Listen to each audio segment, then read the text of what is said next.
ho na ye kɔ Sawla-Tuna-Kalba abato empesua no so a emrase bedwane ho no de afutu ama wo force wo ye batan a enwomasua ene akyade pa ya betumi de ama oba enti sika bi a wo no fa ye investment e wo ba no enwomasua mu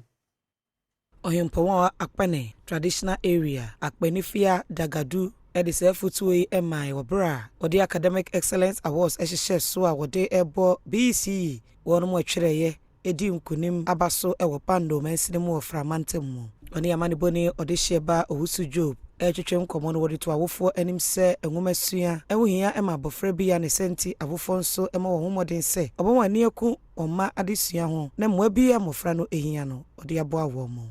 Witness the steady decline in the quality of education in our community, leading to a widening gap between our aspirations and the opportunities available to us. We cannot stand idle and watch as the future generations bear the brunt of an inadequate education. It's high time we come together as a community to prioritize education and take collective action to reverse the alarming trend.